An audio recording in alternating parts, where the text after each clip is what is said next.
शांति। ओम शांति।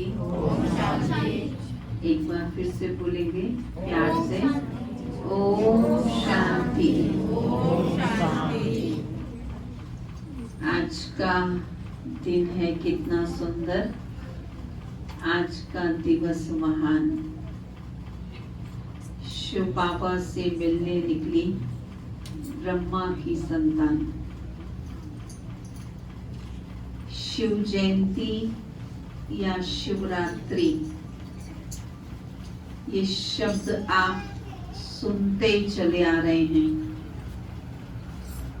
बहुत सारे त्योहार मनाते हैं, सदियों से मना रहे हैं, परंतु हम सोचते हैं जो बड़े बुजुर्गों ने किया वही प्रचलन हम भी कर रहे हैं।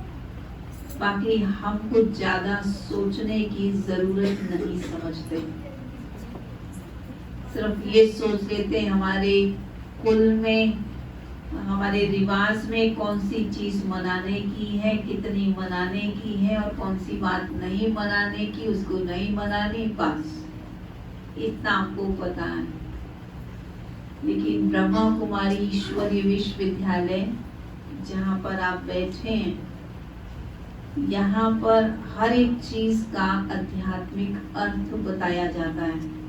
हर त्योहार का आध्यात्मिक अर्थ, हर शब्द का आध्यात्मिक अर्थ, हर चीज, हर रस्म रिवाज के पीछे उसका लॉजिक क्या है, वो सब समझाया जाता है। आज हम शिवरात्रि के बारे में सुनना चाहेंगे। आपने देखा होगा कि हम अपने कैलेंडर में देखते हैं, हमारे सामने कैलेंडर है। कभी हम महावीर जयंती मनाते हैं, तो कभी गांधी जयंती मनाते हैं, तो कभी रविदास जयंती मनाते हैं। जयंती मनाने का अर्थ है उनका जन्मदिन मनाना। तो शिवरात्रि या शिव जयंती का अर्थ भी है शिव परमात्मा का जन्मदिन मनाना। अब शिव कौन है? हम सभी के दो पिता होते हैं। एक हमारे शरीर का पिता जो सबका अलग अलग होता है, और दूसरा आत्मा का पिता जो हम सबका एक ही होता है। और वो आत्मा का पिता परमात्मा, उसे शिव कहते हैं। उनका नाम शिव है। परमात्मा को सभी याद करते हैं, मानते हैं, लेकिन अभी तक हम यही समझते हैं सब रूप भगवान के हैं।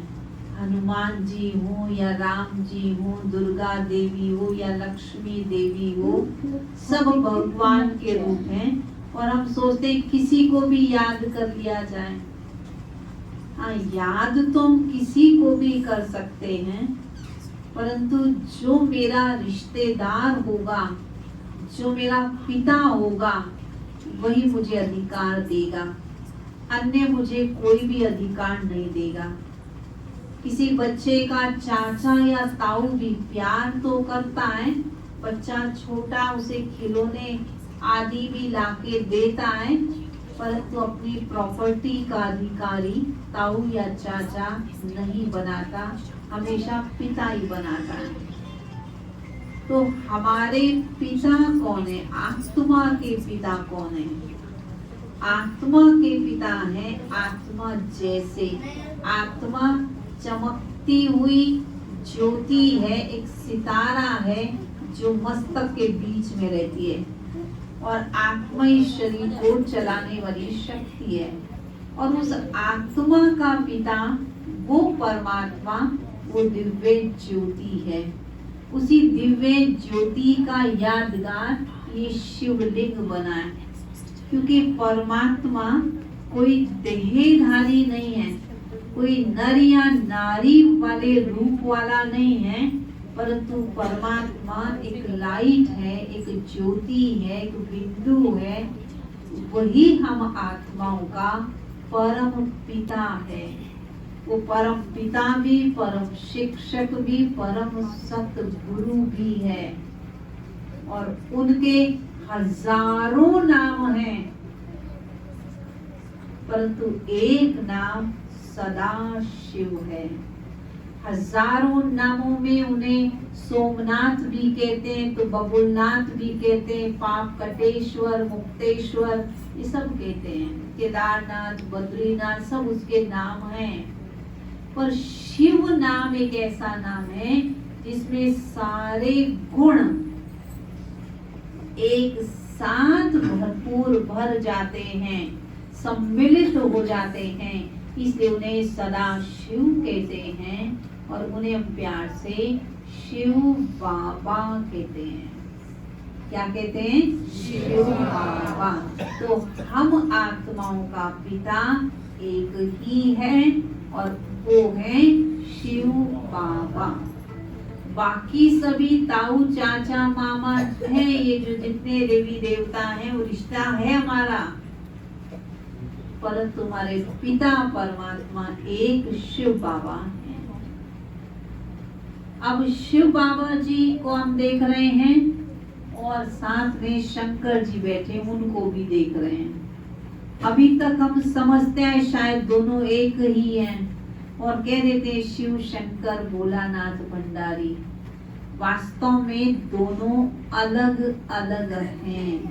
ध्यान से सुनिए, इससे हमारा कनेक्शन है, इसलिए सुनना है।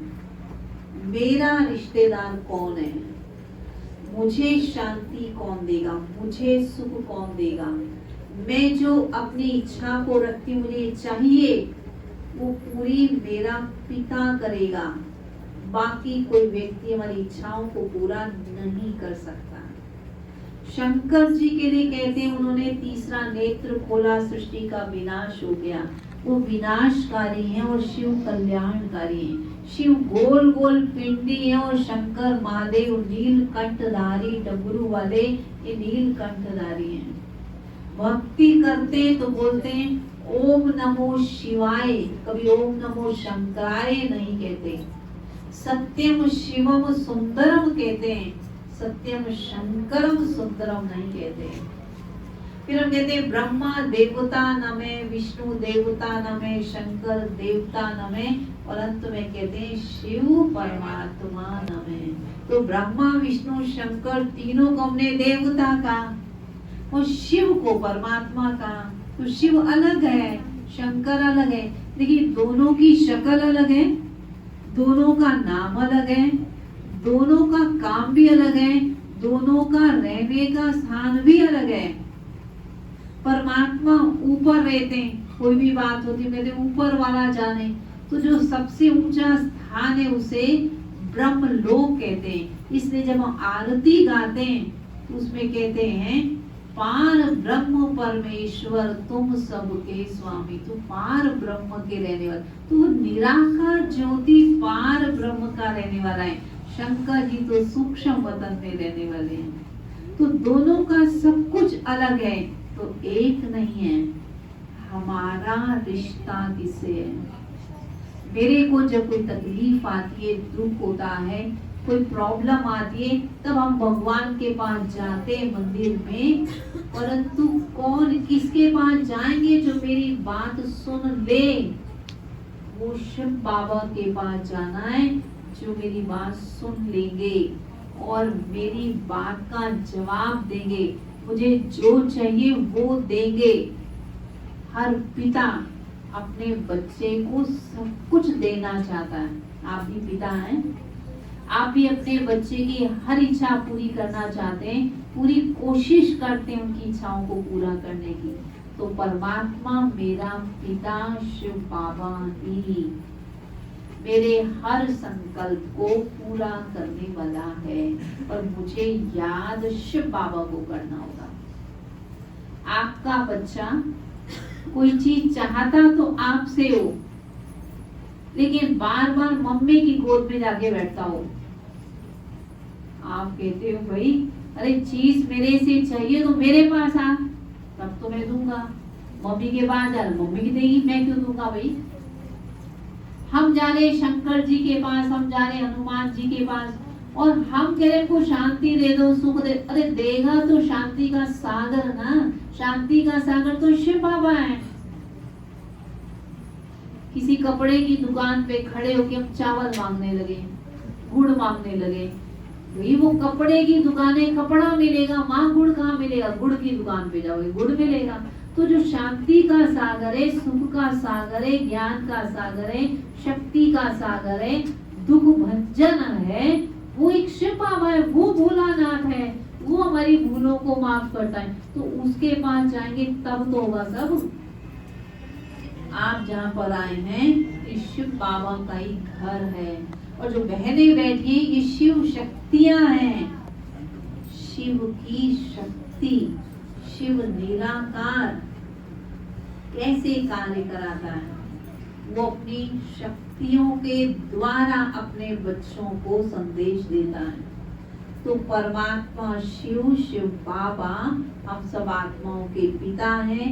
जितने धर्म पिता हैं ना, चाहे गुरु नानक देव जी हैं, चाहे क्राइस्ट हैं, इनके भी पिता हैं वो। सारी सृष्टि का रचिता, सबसे बड़ा हाईएस्ट अथॉरिटी, उसे बड़ा कोई है ही नहीं। जैसे देश का सबसे बड़ा प्रेसिडेंट, राष्ट्रपति कहते हैं, राष्ट्रपति से बड़ा कोई होता नहीं। तो इस सारी सृष्टि में सबसे बड़ा भी अगर एक नहीं सुनता, किसी पत्नी का पति नहीं सुनता, तो सोचिएगा किसके पास जाऊं? अरे भाई उससे भी बड़ा कोई है, उससे भी बड़ा। तो क्या कहेंगे? भाई पति का जो पिता है, चलो ससुर को कोई बात बताऊं, मतलब उससे बड़े के पास जाते, मेरी बात तो सुन ले। तो जो सबसे बड़े के पास पहुंच जाएंगे हम सीधा, फिर हमें दूसरे तीसरे के पास जाने की जरूरत नहीं। तो शिव बाबा के पास अगर हम पहुंच जाएंगे, शिव बाबा को याद करेंगे, शिव बाबा को अपने दिल की बात कहेंगे, तो शिव बाबा किसी को भी निमित्त बना के हमारा काम कर देंगे। निमित्त तो किसी व्यक्ति को ही बनाएंगे। तो अब जो समय चल रहा है, इसे कहते हैं कलयुग का अंतिम समय। किसी चीज का अंतिम टाइम होता है, कैसे पता लगता है? कोई बीमार पड़ गया, दिखाई दे रहा, अभी उसकी आवाज भी बंद होगी, उसकी आंखें भी अभी ठीक से नहीं देख पा रही, कान भी नहीं सुन पा रहे, कहेंगे भाई अब तो ये जाने वाला ही लगता है। ठीक है। मकान अगर पुराना हो जाता है, बहुत बार मरम्मत करने के बाद भी ठीक नहीं होता, तो कहते भाई मकान रहने लायक नहीं है। कोई मशीन हम ले लेते हैं, 10 बार ठीक कराने के बाद भी ठीक नहीं होती, तो कहते हैं भाई अब तो नई लेनी पड़ेगी। वैसे ये सृष्टि भी अब ये रहने लायक नहीं है। कहीं से भी गुजर लो, दुख की बातें ही होती है, चिंता की बातें, टेंशन की बातें। ये कोरोना ऐसा आ गया कि भैया एक अगर दुखी है तो दूसरे को टच कर देगा तो उसको भी दुखी बना देगा। एक दोस्त, दो दोस्त आपस में बात कर रहे थे, तो काफी लंबा टाइम दोनों दोस्त एक दूसरे के साथ बैठे, सवेरे से शाम तक खूब गप्पे लगाए उन्होंने, बहुत खुश हुए दोनों मिलके कि आज बहुत दिनों के बाद हमने इतनी लंबी बात की, इतना लंबा टाइम तक बैठे हैं। अब वो दोस्त वापिस जाने लगा अपने घर, और जाते जाते क्या बोलता अपने दोस्त को, कहता मैंने कल मेरी टेस्ट की रिपोर्ट आई थी, डॉक्टर ने कहा आपको कोरोना है, तो आपको 14 दिन तक अलग रहना पड़ेगा। तो अब इसका क्या हुआ, जो खुश हो रहा था बेचारा, उसे खुशी सारी गायब। उसने इतनी मेहमान नवाजी की थी, उसके साथ बैठा था, खुशी गायब। तो आज की दुनिया में क्या है, अभी अभी खुश हो रहे होते हैं, थोड़ी सी घड़ी के बाद देखो जैसे वो गुब्बारे से हवा निकल जाती है, ऐसी खुशी गायब हो जाती है। व्यक्ति अभी अभी खुश होता है, किसी दूसरे ने कोई बात कह दी, आप तो कुछ ठीक नहीं लग रहे हो, आपकी ड्रेस ठीक नहीं है, वो तो बेचारा बड़ा सोच रहा था मैं बड़ा अच्छा स्मार्ट लग रहा हूँ, किसी ने कह दिया आप तो 3rd क्लास लग रहे हो, बस खुशी गायब। तो इस दुनिया में सुख देने वाले नहीं हैं, परंतु दुखी क्योंकि खुद हैं, इसलिए दूसरों को भी दुख देने वाली बात ही किया करते हैं। इसीलिए परमात्मा क्या कह रहे हैं, ये सृष्टि रहने लायक नहीं है। अब परमात्मा इस धरा पर आ चुके हैं, इसलिए वो अपने बच्चों को दुखी नहीं देख सकते। परमात्मा चाहते मेरे बच्चे सुखी रहें, सुखी बने। अब कैसे बनेंगे? उस सुख के सागर को याद करेंगे तो सुख मिलेगा। दुख देने वालों को याद करेंगे तो दुख मिलेगा। सुख देने वाले को याद करेंगे, सुख मिलेगा। अगर हम गैस के पास जब गैस जला दें, गैस पर हाथ रख देंगे, अग्नि पर हाथ रख देंगे, वहां जलेगा। और अगर हाथ पे बर्फ रख देंगे, वहां ठंडा हो जाएगा। क्यों? बर्फ का जो गुण है वो ठंडक देना है, वो ठंडक देगा। और अगर अग्नि के पास जाएंगे, उसका गुण गर्मी देना है, वो गर्मी देगा।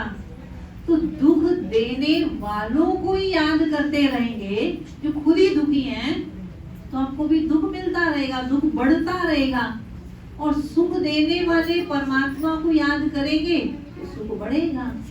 तो एक परमात्मा ही है जो दुख हरता, सुख करता है, और वही सृष्टि पर आ चुके हैं। और वो क्या कह रहे हैं?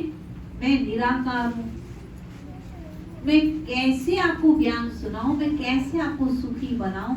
मैं बनाना तो चाहता हूं, पर बनाऊं कैसे? तब परमात्मा ने एक माध्यम, एक व्यक्ति को लिया। ये माध्यम जो आप देख रहे हैं, परमात्मा ने इस व्यक्ति को चुना। इनके तन में, जहाँ यहाँ आत्मा रहती है हम सबकी, इनकी भी आत्मा रहती है। और शिव बाबा में एक ज्योति, वो शिव बाबा ज्योति इनमें प्रवेश कर जाते हैं। आपने सुना होगा, बहुत बार देखा होगा, गांव में भी ऐसे ये नजारे दिखाई देते हैं। किसी के अंदर कुल की देवी आ जाती है, कुल का देव आ जाता है, होता है ना। तो किसी के अंदर भूत भी आ जाता है। भूत आता है तो उसको परेशान कर देता है। कुल की देवी या देवता आते हैं तो उनका कल्याण कर देते हैं। माना एक ही शरीर में दूसरी आत्मा भी आ सकती है, ऐसा हमने देखा हुआ सबने है। अब वैसे ही परमात्मा ने क्या किया, इस व्यक्ति को अपना माध्यम बनाया और इनके तन में स्वयं भगवान ने प्रवेश कर लिया। और सबसे पहली बार कब प्रवेश किया? 1936 में सबसे पहली बार इस व्यक्ति के तन में परम सत्ता, परमात्मा स्वयं, को स्वयं भू कहते हैं, वो इनकी भ्रिकुटी में, मस्तक के बीच में आए और इनके मुख द्वारा उन्होंने ज्ञान सुनाया। और क्या कहा कि मैं सारी पुरानी दुनिया को बदलकर नई दुनिया बनाऊंगा, मैं नर्क को स्वर्ग बनाऊंगा, पर तुम्हें निमित्त बनना है।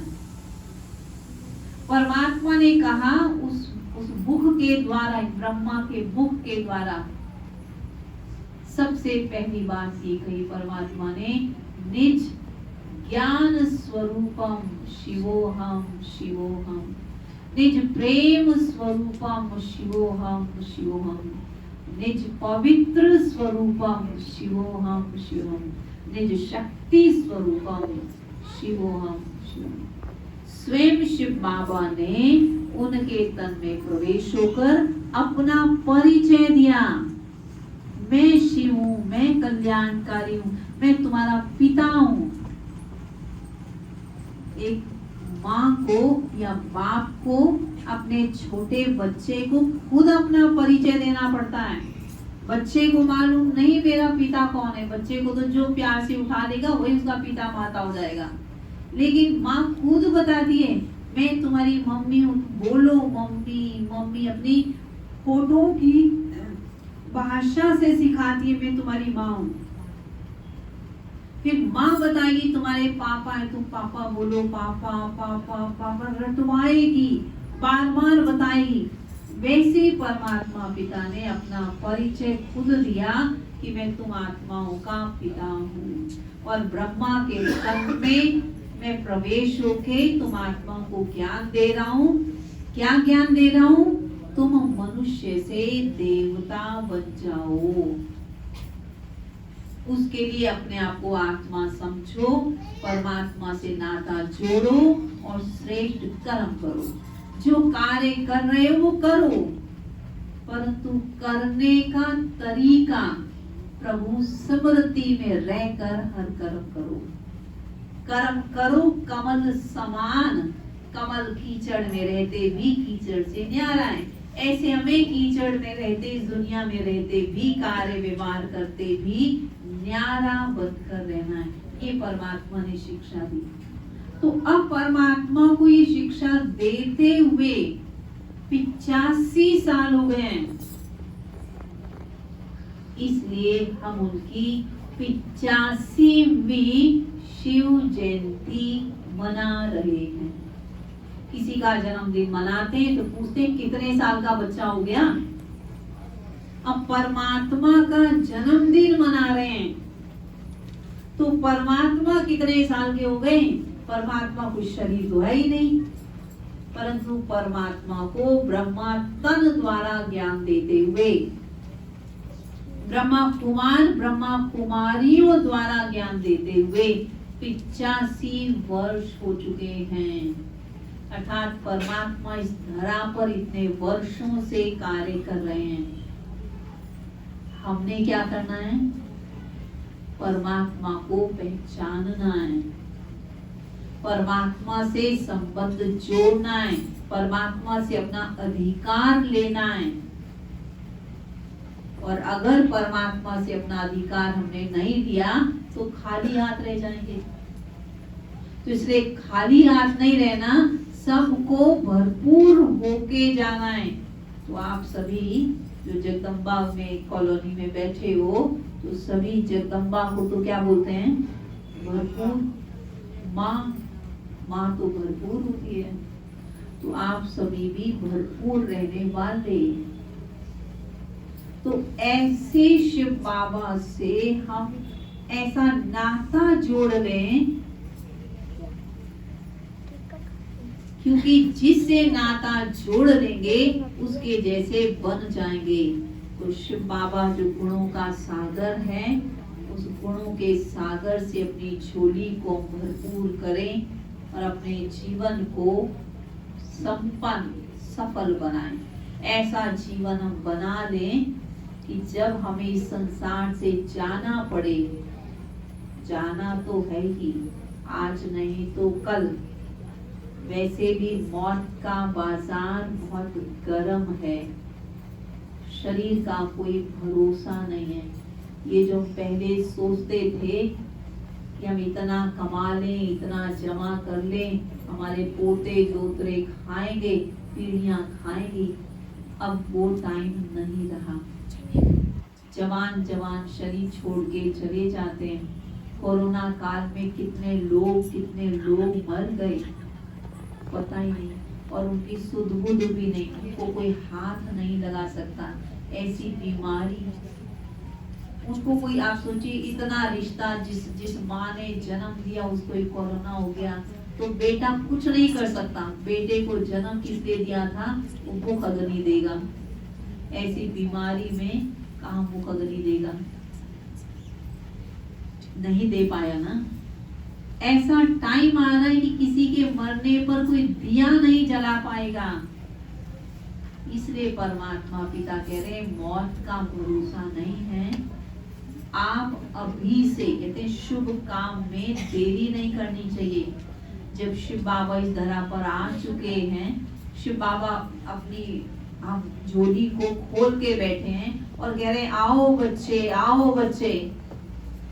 वो देने वाला दे रहा है, हजारों भुजाओं से दे रहा है, और लेने वाले सोच रहे हैं ले कि नहीं ले। लेने वाले अपने आप को इतना होशियार समझ रहे हैं कि कईयों को बुलाते हैं यहाँ पर, आप आओ। कई सोचते हैं पता नहीं हमसे कुछ मांगेंगे तो नहीं, हम कुछ हम देंगे नहीं कुछ, तो सोचते हैं हमसे कुछ मांगेंगे। अरे भगवान तो दाता है, दाता बुला रहा है मेरे से लो, परंतु हम लेने वाले इतना सोच रहे हैं कि हम उसे ले ही नहीं पा रहे। इसलिए भगवान कहता है इतने भोले मत बनो, भोलानाथ तो शिव बाबा है। तो शिवरात्रि के दिन व्रत रखते हैं। बहनें माताएं ज्यादा व्रत रखती हैं। देखो बच्चे का जन्मदिन मनाते हैं, केक काटते हैं, खाते हैं, पार्टी करते हैं, और शिव बाबा का जन्मदिन मनाते हैं तो व्रत ही रख लेते हैं। भगवान ने कैसा व्रत रखने के लिए कहा? भगवान ने कहा व्रत का होता है प्रतिज्ञा करना। प्रतिज्ञा करो कि हम कोई गलत काम नहीं करेंगे, प्रतिज्ञा करो क्रोध नहीं करेंगे, ये व्रत रखो। गलत खाना नहीं खाएंगे, गलत सोचेंगे नहीं, गलत बोलेंगे नहीं, ये व्रत रखना होता है। मंदिरों में जाते हैं शिवरात्रि के दिन, एक सुंदर सी थाली सजा करके जाते हैं, उसमें अक धतूरा दूध फल फूल सब रखते हैं। लेकिन आप सोचो अक कैसा होता है? कड़वा कड़वा अक चढ़ा के सोते हैं भगवान जी खुश हो जाएंगे। भगवान जी खुश तब होंगे जब कड़वे बोल बोलते हैं, ये बोलने की आदत को छोड़ देंगे, ये प्रभु जी पर चढ़ा देंगे, ये अक चढ़ा दें। धतूरा क्या है? चारों तरफ कांटे कांटे हैं। अगर ऐसी कोई बात हम बोलते हैं जो दूसरे के दिल को चुभ जाती है, हमें पता है इस व्यक्ति को ये आदत पसंद नहीं, ये बात पसंद नहीं, पर फिर भी हम बार बार करते हैं, तो दूसरे के दिल को कष्ट पहुंचाते हैं। वो आदत है तो प्रभु जी को चढ़ा दें और दूध समान पवित्र बन जाए, विचारों को शुद्ध बना ले। जल शीतल होता है, विचारों को शीतल बना ले। तो जब ये जो सामग्री चढ़ाते हैं, इसका भी आध्यात्मिक अर्थ समझ करके चढ़ाएंगे। चढ़ाओ बेशक, मना नहीं है, परंतु जब अक चढ़ाओ तो कड़वे बोल भी चढ़ा दो, धतूरा चढ़ाओ तो कंटीले बोल भी चढ़ा दो, ठीक है। और दूध चढ़ाओ तो सोचो दूध जैसा मेरे को पावन बनना है। गाजर चढ़ाओ, बेर चढ़ाओ, बेर मानो वैर विरोध मत रखो। तो ये सारी चीजों को, स्थूल सामग्री को चढ़ाते हुए आध्यात्मिक अर्थ समझेंगे तो भोलानाथ शिव बाबा बहुत प्रसन्न हो जाएंगे। और जब कोई प्रसन्न हो जाता है तो क्या करता है? बहुत खुश होके आशीर्वाद देता है। तो परमात्मा की ढेर सारी दुआएं, ढेर सारी आशीर्वाद हमको मिलेगी। तो परमात्मा की आशीर्वाद ये है कि मेरे बच्चे खूब सुखी रहें, खूब आगे बढ़े, तंदुरुस्त रहें, उनके सारे कार्य सफल हो, ये परमात्मा की सबको दुआ है। और ईश्वरीय परिवार की भी जो आपके सामने बैठी है बहनें, ईश्वरीय बहनें हैं आपकी, तो ये बहनें भी आपको दिल से दुआ देती हैं, आप सभी ever healthy, ever wealthy, ever happy रहें। ऐसी शिवरात्रि आप सभी मनाएं, ये हमारी शुभकामनाएं। ओम शांति।